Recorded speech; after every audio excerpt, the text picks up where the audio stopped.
আসসালামু আলাইকুম। আজকে কথা বলবো লাইপোসাকশন নিয়ে।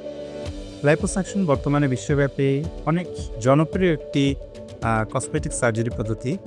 যদিও এটি একটি কসমেটিক সার্জারি পদ্ধতি, তবে এতে কিন্তু কোনো বড় ধরনের কাটা বা ছেঁড়া নেই। সহজভাবে যদি বলি যে লাইপোসাকশন কি, এটি আপনার শরীরের নির্দিষ্ট কোনো জায়গার চর্বি কমানোর একটি পদ্ধতি, যেখানে শুধুমাত্র ফুটো করে শরীরের সেই জায়গার চর্বিটা কমানো সম্ভব। কোনো বড় কাটা বা ছেঁড়ার প্রয়োজন হয় না। এটা আসলে আমরা কখন করে থাকি বা রোগীদেরকে আমরা কখন এই পদ্ধতি গ্রহণের জন্য পরামর্শ দিয়ে থাকি, এটা আমি তাদেরকেই বলি যখন কোনো ব্যক্তি কোনো একটি স্ট্রিক্ট ডায়েটিং বা জিমের মাধ্যমে শরীরের ওজন কমানোর চেষ্টা করছেন, অনেকটা কমিয়ে ফেলেছেন, কিন্তু একটা নির্দিষ্ট জায়গার চর্বি কিছুতেই যেন কমছে না।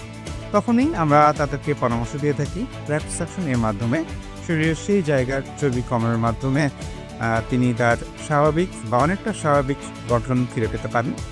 যে কোনো প্রাপ্তবয়স্ক পুরুষ বা নারী এই পদ্ধতি গ্রহণ করতে পারেন। অত্যন্ত নিরাপদ একটি কসমেটিক সার্জারির একটি পদ্ধতি।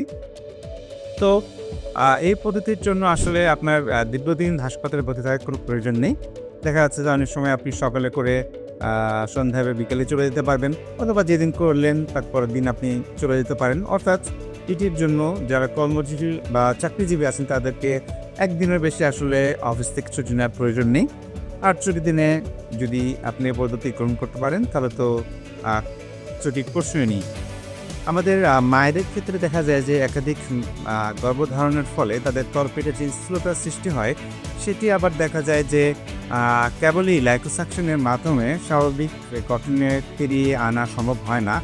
দেখা যায় যে এখানে স্থূলতার সাথে যে বিষয়টা জড়িত থাকে চর্বি, এর সাথে মায়েদের ক্ষেত্রে দেখা যায় অতিরিক্ত চামড়াও থাকে। সেক্ষেত্রে অ্যাবডোমিনোপ্লাস্টি বা মিনি অ্যাবডোমিনোপ্লাস্টির প্রয়োজন হয়ে থাকে। আর আমরা রোগীদের সাথে কথা বলেও সবসময় আমরা যে বিষয়টি খেয়াল করি যে এটা যদিও একটি কসমেটিক সার্জারি পদ্ধতি, তবে এর মাধ্যমে আপনি আপনার শরীরের শুধু স্বাভাবিক গঠনটাই ফিরে পান না, বলতে গেলে এক্ষেত্রে আপনি ফিরে পেতে পারেন আপনার হারানো আত্মবিশ্বাস, কর্মোদ্যম, এবং একই সাথে আপনি আপনার মানসিক অবসাদ বা ক্লান্তি থেকে মুক্তি পেতে পারেন। ধন্যবাদ।